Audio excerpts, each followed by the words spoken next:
बिस्मिल्लाहिर्रहमानिर्रहीम। अस्सलामुअलैकुम। खबरनामे के साथ प्रोफेसर शुएब अनवर आपकी खिदमत में हाजिर।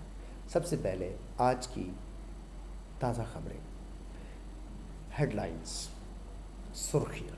ठीक है, खैर टॉपिक बड़ा इंपॉर्टेंट है यार, बहुत बहुत बहुत बहुत बहुत बहुत बहुत बहुत इंपॉर्टेंट है, वेरी वेरी वेरी इंपॉर्टेंट।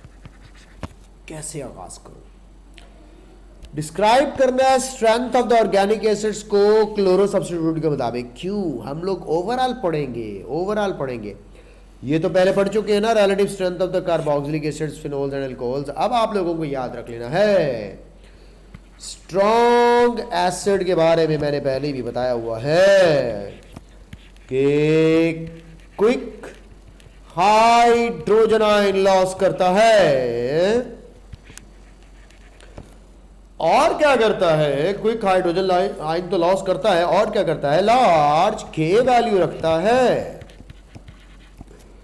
और वीक या स्टेबल कॉन्जुगेट बेस होता है। ये सारी बातें पहले हो चुकी हैं। अब मैं आसान अल्फाज इस्तेमाल करूं तो मैं आपको बताऊं कि जब भी आप लोगों के पास किसी भी कार्बोक्सिलिक एसिड के साथ में अगर इलेक्ट्रॉन विद ड्राइंग ग्रुप लगाऊंगा तो वो इलेक्ट्रॉन विड्रॉ करेगा कार्बन एटम से और ऑक्सीजन एटम से। ये जब इलेक्ट्रॉन विड्रॉ करेगा तो डेफिनेटली ऑक्सीजन इलेक्ट्रॉन किससे विड्रॉ करेगी? हाइड्रोजन से। तो हाइड्रोजन बेचारी पर जब प्रेशर आएगा इलेक्ट्रॉन देने का तो वो इलेक्ट्रॉन देख करके बड़ी मासूमियत के साथ हाइड्रोजन आयन की शक्ल में क्विकली लॉस्ट हो जाएगी। यानी कि जब खिंच पड़ती है हाइड्रोजन को इलेक्ट्रॉन देने के लिए तो वो मजबूर हो जाती है इलेक्ट्रॉन दे करके जान बचा के निकलने पर। इलेक्ट्रॉन विड्रॉइंग के बाद बगैर किसी ग्रुप के एसिड लगा दिया जाएगा, और अगर आपने इलेक्ट्रॉन डोनेटिंग ग्रुप अटैच कर दिया तो एसिडिक स्ट्रेंथ कम हो जाएगी। फिर वो इलेक्ट्रॉन ले नहीं रहा होगा, वो इलेक्ट्रॉन दे रहा होगा, और जब इलेक्ट्रॉन दिए जा रहे होंगे तो ऑफ कोर्स ऑक्सीजन से विड्रॉ करने वाला चक्कर खत्म हो जाएगा। यहां पे बात हो रही होती है stabilisation of the conjugate base की। बेटा एक इलेक्ट्रॉन विड्रॉइंग इफेक्ट याद रख लीजिएगा, मैं लिखने लगा हूं, इंक्रीज कर देता है एसिडिक स्ट्रेंथ। बहुत आसान मैंने करके आपको बात बतानी है। और इलेक्ट्रॉन डोनेटिंग ग्रुप डिक्रीज कर देता है एसिडिक स्ट्रेंथ। अब इसमें डिस्टेंस भी मैटर करता है। ये हमारे पास नेगेटिव इंडक्टिव इफेक्ट होगा, ये हमारे पास पॉजिटिव इंडक्टिव इफेक्ट होगा। तो एक पॉजिटिव इंडक्टिव इफेक्ट है और एक नेगेटिव इंडक्टिव इफेक्ट है। ये बात अगर आप लोगों को समझ आ चुकी है, आप लोग क्लियर कर चुके हैं, तो अब हल्का सा आगे बढ़ते हैं। हल्का सा एलिफेटिक एसिड्स और एरोमेटिक एसिड्स दोनों पर बात करूंगा। एलिफेटिक एसिड्स में जैसा कि फॉर एग्जांपल आप लोगों को एक तो ये याद रख लेना चाहिए कि फॉर्मिक एसिड की एसिडिक स्ट्रेंथ एसिटिक एसिड से ज़्यादा होगी, क्योंकि कार्बन नंबर का एसिडिक स्ट्रेंथ से इन्वर्स रिलेशनशिप है। और जैसे जैसे कार्बन नंबर बढ़ते चले जाते हैं वैसे वैसे एसिडिक स्ट्रेंथ कम होती चली जाती है। तो ये फॉर्मिक, हमारे पास एसिटिक, ये हमारे पास प्रोपानोइक और ये हमारे पास ब्यूटानोइक। अक्सर यहाँ पे बच्चे लोग घुसेड़ देते हैं कार्बोनिक एसिड को भी सर जी डिस्कस करते हैं। तो याद रख लीजिएगा, कार्बन ऑर्गेनिक एसिड्स और इनऑर्गेनिक एसिड्स का कंपैरिजन करूँ तो मैं आपको ये भी बता दूँ कि इनऑर्गेनिक एसिड्स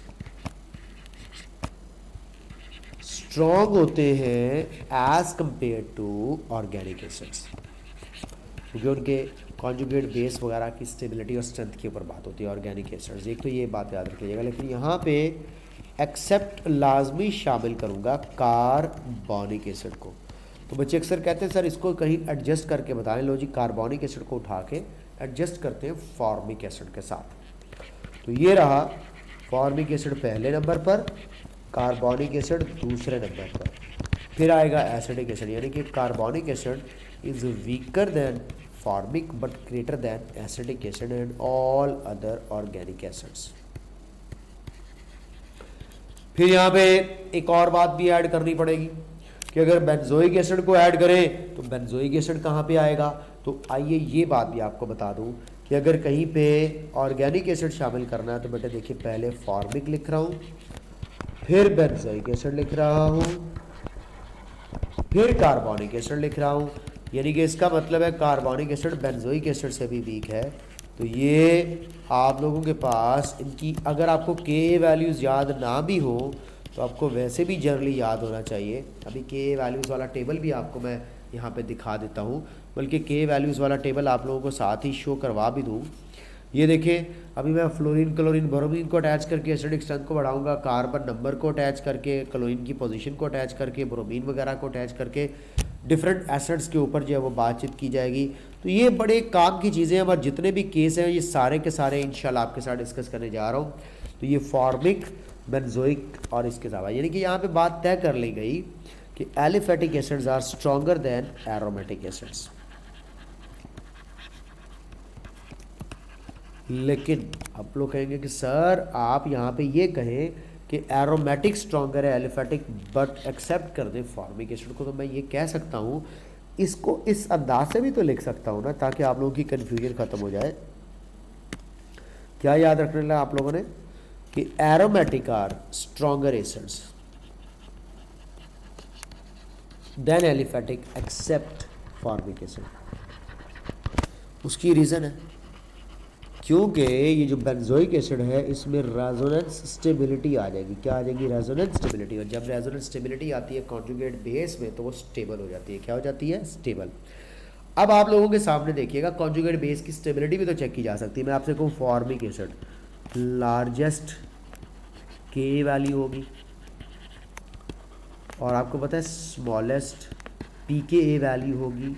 सारी चीज़ें याद रखिएगा, स्मॉलेस्ट पी के ए वैल्यू होगी, क्विकेस्ट हाइड्रोजन आयन लॉस करेगा और वीकेस्ट कॉन्जुगेट बेस होगा।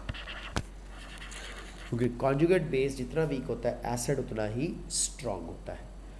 अब आप लोगों ने फॉर्मिक को, बेंजोइक को, कार्बोनिक को, एसिटिक को, प्रोपानोइक एसिड को अरेंज कर लिया है इनके स्ट्रेंथ ऑर्डर की बेस पर। रट्टा तो तुम लोगों ने मार ही लेना है। तो आप लोगों को ये भी बताता चला जाऊं कि एरोमेटिक एसिड्स की भी एसिडिक स्ट्रेंथ को आप कम या ज़्यादा कर सकते हैं बिल्कुल उसी फॉर्मूले के मुताबिक कि अगर आपके पास फिनोल है और आपके पास बेंजोइक एसिड है तो आप लोगों से कोई पूछे दोनों में से कौन ज़्यादा एसिडिक है तो डेफिनेटली आप कहेंगे सर बेंजोइक एसिड ज़्यादा स्ट्रॉन्ग एसिड है। और फिनोल कार्बोक्सिलिक एसिड में सबसे एंड पे चली जाएगी। ये बात भी ज़हन में रख लीजिएगा, बेंजोइक एसिड स्ट्रॉन्गर। अब इनकी एसिडिक स्ट्रेंथ को हम बढ़ा सकते हैं सब्स्टिट्यूएंट्स अटैच करके। लाइक आपने याद रख लेना है कि और दो पोजीशन पर सबसे ज़्यादा इफेक्ट है, पैरा पोजीशन पर उससे कम इफेक्ट है और मेटा पोजीशन पर सबसे कम इफेक्ट होता है। याद रख लीजिएगा मेटा पोजीशन पर लीस्ट इन्फ्लुएंस देखा जाता है एसिडिक स्ट्रेंथ का अपॉन एसिडिक स्ट्रेंथ, और दो पोजीशन पर मोस्ट देखा जाता है क्योंकि ये सबसे ज़्यादा करीब होती है। Most influence at all the position. क्या मतलब? मतलब ये कि मेरे पास बेंजोइक एसिड है, बेंजोइक एसिड के मैं और दो पोजीशन पर मिथाइल ग्रुप अटैच करता हूँ, फिर मैं इसके पैरा पोजीशन पर मिथाइल ग्रुप अटैच करता हूँ, फिर मैं इसके मेटा पोजीशन पर मिथाइल ग्रुप अटैच करता हूँ। और मेरा तुम लोगों से क्वेश्चन ये होगा कि इनमें से सबसे ज़्यादा स्ट्रॉन्ग एसिड कौन सा है। आपको मैं मज़ेदार बात बताऊं, ये जो अल्काइल ग्रुप्स होते हैं ना ये इलेक्ट्रॉन डोनेटिंग होते हैं और मैंने आप लोगों को ये बात बताई हुई है कि इलेक्ट्रॉन डोनेटिंग एसिडिक स्ट्रेंथ को कम करते हैं। तो मैं लिख देता हूँ कि कार्बोक्सिलिक ग्रुप के साथ अगर इलेक्ट्रॉन विद ड्राइंग लगाया जाए तो एसिडिक स्ट्रेंथ बढ़ाएगा, उसके बगैर अगर लिखोगे तो एसिडिक स्ट्रेंथ जो है वो कम होगी। और अगर तुमने इलेक्ट्रॉन डोनेटिंग लगा दिया तो एसिडिक स्ट्रेंथ डेफिनेटली कम हो जाएगी। और इलेक्ट्रॉन डोनेटिंग का सबसे ज़्यादा इन्फ्लुएंस कहाँ पे होगा? हमारे पास ऑर्थो पोजीशन। अब आपको पता है कि इसमें जो सबसे स्ट्रॉन्ग एसिड होगा वो डेफिनेटली ये मेटाटोलोइक जो है वो बेंजोइक एसिड होगा। ठीक है, इसके हवाले से बात हो रही है। अस्सलाम वालेकुम सर, क्या हाल है? मैं बेटा एक ज़रूरी कॉल ले लूँ। सर कैसे हैं आप? सर मैं रिकॉर्डिंग कर रहा हूँ सर, तकरीबन कोई मैक्सिमम लग जाएगा 15 मिनट। ठीक हो गया sir, no issue. Okay sir, हाफिज़। ओके बेटे, तो आप लोगों के पास इलेक्ट्रॉन विथड्रॉइंग इफेक्ट ने एसिडिक स्ट्रेंथ को बढ़ाना है, इलेक्ट्रॉन डोनेटिंग ने एसिडिक स्ट्रेंथ को कम करना है। याद रखिएगा, ये इलेक्ट्रॉन विथड्रॉ करके यहाँ पे बनने वाले कार्बोक्सिलेट आयन को स्टेबलाइज करेंगे, ये इलेक्ट्रॉन डोनेट करके कार्बोक्सिलेट आयन को डीस्टेबलाइज करेंगे। यानी कि स्टेबिलिटी कॉन्जुगेट बेस की अगर बढ़ेगी उसकी वीकनेस बढ़ेगी। तो मैं कह दूँ स्टेबिलिटी ऑफ कॉन्जुगेट बेस का उसकी वीकनेस के साथ क्या रिलेशनशिप है? डायरेक्ट। जो जितना स्टेबल है उतना वीक है, क्योंकि वो किसी दूसरे को दोबारा H+ आयन देने के लिए नहीं या लेने के लिए नहीं बोलेगा। अब आप मुझे बताइएगा, ये था ऑर्थोटोलोइक बेंजोइक एसिड, ये था पैराटोलोइक और ये था मेटा। तो मैंने आपसे कहा है कि ये जो इलेक्ट्रॉन डोनेटिंग इफेक्ट सबसे ज़्यादा ऑर्थो पोजीशन पर होता है, उससे कम पैरा पर और सबसे कम मेटा पर। इसका मतलब है यहाँ पे इलेक्ट्रॉन डोनेटिंग इफेक्ट लीस्ट किस में होगा? मेटाटोलोइक के अंदर। तो लीस्ट इलेक्ट्रॉन डोनेशन का मतलब यही होगा कि मोस्ट स्ट्रॉन्ग, क्योंकि इलेक्ट्रॉन डोनेशन एसिडिक स्ट्रेंथ को कम करती है, इलेक्ट्रॉन विथड्रॉइंग एसिडिक स्ट्रेंथ को बढ़ाता है। आसान अल्फाज इस्तेमाल करता हूँ और आपके सामने एलिफेटिक और एरोमेटिक एसिड्स की चंद एक एग्जाम्पल लिख देता हूँ, ज़रा देखिएगा। अगर मैं आप बच्चों के सामने एसिडिक एसिड के कुछ डेरिवेटिव्स बनाऊँ जिसमें मैं एक हाइड्रोजन अटैच कर दूँ, फिर एसिडिक एसिड को समझाने के लिए CH3 ग्रुप अटैच कर दूँ, फिर मैं थोड़ा सा वडा अल्काइल ग्रुप लगा दूँ C2H5 वाला,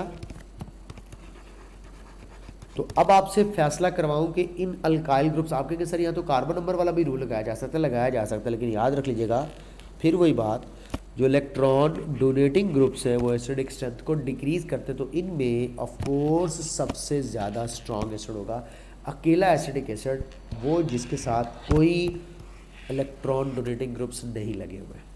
इसी तरह एरोमेटिक अल्कोहल्स पर भी यही रूल अप्लाई होगा जो मैंने एसिड पर लगाया। यानी कि यूँ समझ लो, फिनोल के साथ अगर मैं आपके पास NO2 ग्रुप लगा देता हूँ, क्या लगा देता हूँ? NO2 ग्रुप, तो NO2 इलेक्ट्रॉन विथड्रॉइंग है, ये एसिडिक स्ट्रेंथ को बढ़ा देगा। अकेली फिनोल का नाइट्रोफिनोल की निस्बत एसिडिक स्ट्रेंथ कम होगा। और अगर मैं इलेक्ट्रॉन डोनेटिंग ग्रुप लगा देता हूँ तो ये एसिडिक स्ट्रेंथ को और कम कर देगा। तो अमाइनो ग्रुप इलेक्ट्रॉन डोनेटिंग है, एसिडिक स्ट्रेंथ कम, अकेला फिनोल एसिडिक स्ट्रेंथ ज़्यादा, और electron withdrawing group acidic strength को बढ़ाएगा। तो अगर आपसे ऑर्थो नाइट्रोफिनोल, फिनोल और ऑर्थो अमाइनो फिनोल के अंदर पूछा जाए तो ये मोर स्ट्रॉन्गर होगा, क्योंकि इलेक्ट्रॉन डोनेटिंग ग्रुप लगा, इलेक्ट्रॉन विथड्रॉइंग ग्रुप लगा हुआ है, और ये लेस एसिडिक होगा, ये इलेक्ट्रॉन डोनेटिंग ग्रुप लगा हुआ। तो इलेक्ट्रॉन विथड्रॉइंग ने एसिडिक स्ट्रेंथ को बढ़ाना होता है और इलेक्ट्रॉन विथड्रॉइंग ने एसिडिक स्ट्रेंथ को कम करना होता है। अब यहाँ पे एक छोटा सा पॉइंट याद रख लीजिएगा, ऑर्थो, पैरा और मेटा नाइट्रोफिनोल में से ज़्यादा एसिडिक स्ट्रेंथ किसकी है? असूल वही है, ऑर्थो ज़्यादा, पैरा कम और मेटा सबसे कम। मगर मैं अपने बच्चों को एक बात बताता होता हूँ कि यहाँ पे एक्सेप्शन ज़रूर याद रख लीजिएगा कि ऑर्थो नाइट्रो ज़्यादा एसिडिक स्ट्रेंथ शो करती है, क्योंकि यहाँ पे इंट्रामोलिकुलर हाइड्रोजन बॉन्डिंग का चक्कर चल सकता है। क्या? इंट्रामोलिकुलर हाइड्रोजन बॉन्डिंग, ये हाइड्रोजन आयन ऑक्सीजन ट्रैप कर ले, वही HF की जो एसिडिक स्ट्रेंथ को कम करने वाला फैक्टर था कि हाइड्रोजन आयन फ्लोरीन ट्रैप कर लेता है हाइड्रोजन बॉन्डिंग की वजह से, जिसकी वजह से उसका एस्केप मुश्किल हो जाता है। तो यहाँ पे सिर्फ वजह बनेगी intra hydrogen bonding, otherwise ortho ही सबकत ले जाता है। तो पैरा पहले नंबर पर आ जाएगा ऑर्थो दूसरे नंबर पर आएगा। सबसे कम मेटा का इफेक्ट होता है, meta position out of the plane होने की वजह से कोई इतना ज़्यादा इफेक्ट नहीं कर पाती, तो यहाँ पे एक्सेप्शन मैंने बता दी, पैरा, ऑर्थो और मेटा। तो बेटा पैरा और ऑर्थो के अंदर शफलिंग हो गई। ये तो था फिनोल का। अब एरोमेटिक अल्कोहल फिनोल पर जो रूल अप्लाई किया यही एसिड पर अप्लाई करना, और आपको सेम यही रूल्स देखने को मिलेंगे। अब क्लोरो सब्स्टिट्यूटेंट की बात करें, जितने क्लोरीन ज़्यादा अटैच करता चला जाऊंगा, बगैर क्लोरीन के एसिटिक एसिड है, एक क्लोरीन वाला एसिटिक एसिड है, 2 क्लोरीन वाला एसिटिक एसिड है, और ट्राई क्लोरो यानी कि 3 क्लोरीन वाला एसिडिक एसिड है। जैसे जैसे हैलोजेंस लगते हैं वैसे वैसे एसिडिक स्ट्रेंथ हमारे पास बढ़ती चली जाती है इलेक्ट्रॉन विड्रॉ होने की वजह से। तो बेटा अब आप खुद फैसला कर लो कि जो ट्राई क्लोरो एसिटिक एसिड होगा, इस ट्राई क्लोरो एसिटिक एसिड की एसिडिक स्ट्रेंथ सबसे ज़्यादा होगी। अब यहाँ पे एक मज़ेदार बात, फॉर्मिक एसिड की निस्बत ट्राई क्लोरो या क्लोरो की एसिडिक स्ट्रेंथ ज़्यादा होगी या कम होगी, ये भी अब आपको ऑर्डर बता दूँ। तो याद रख लीजिएगा, ये जो हमारे पास क्लोरो एसिटिक एसिड है ये फॉर्मिक एसिड से भी ज़्यादा स्ट्रॉन्ग हो जाता है, यानी कि ये ऑर्डर बन जाएगा आपके पास। ये सारी की सारी वो जो के वैल्यूज़ वगैरह उनसे बात पता चलती है। क्लोरीन लगने से इलेक्ट्रॉन विड्रॉइंग इफेक्ट बढ़ता है, जिसकी वजह से यहाँ पे H+ आयन का क्विक लॉस्ट होना जो है वो चांसेस में बढ़ जाता है। ये तो था नंबर ऑफ हैलोजेंस की बेस पर। अब बात करते हैं पोजीशन ऑफ हैलोजेंस की बेस पर। पोजीशन ऑफ हैलोजन की बेस पर क्या मतलब, ये क्लोरीन की पोजीशंस कुछ बदलते हैं। CH3 CH2 CH chlorine alpha carbon के साथ अटैच कर दी, फिर क्लोरीन को बीटा और गैमा कार्बन के साथ अटैच करके देखते हैं। मुझे बताइएगा इंडक्टिव इफेक्ट ज़्यादा इन्फ्लुएंस्ड कब करेगा, जब अल्फा कार्बन पे लगाओ इलेक्ट्रॉन विड्रॉइंग, या बीटा कार्बन पे लगाओ, या गैमा पे लगाओ। डेफिनेटली आप कहेंगे सर अल्फा पर इफेक्ट ज़्यादा होगा बीटा और गैमा की निस्बत। तो मैं कह देता हूँ अल्फा क्लोरो या 2 क्लोरो ब्यूटेनोइक एसिड ज़्यादा स्ट्रॉन्ग एसिड होगा एज कम्पेयर टू 3 क्लोरो। यानी कि सब्स्टिट्यूएंट जितना करीब लगेगा उतना वो इन्फ्लुएंस ज़्यादा कर सकेगा, उतना इलेक्ट्रॉन ज़्यादा विड्रॉ करेगा। जैसे जैसे दूर होता चला जाएगा तो उसका इस हाइड्रोजन पर इफेक्ट क्या होता चला जाएगा, कम।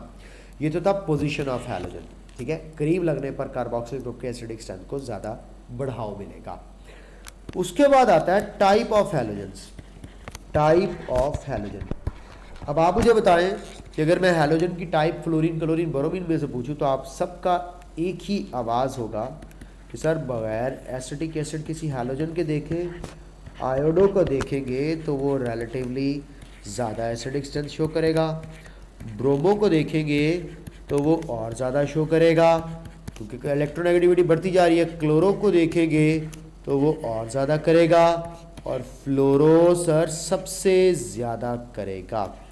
तो बेटा ये तय कर लीजिएगा कि क्लोरीन यानी कि इलेक्ट्रोनेगेटिविटी ऑफ हैलोजन के बढ़ने से इलेक्ट्रॉन विड्रॉइंग इफेक्ट इंक्रीज होता है, इलेक्ट्रॉन विड्रॉइंग इफेक्ट बढ़ने से एसिडिक स्ट्रेंथ बढ़ती है। ये बात आप लोगों के हैंडओवर कर दी मैंने।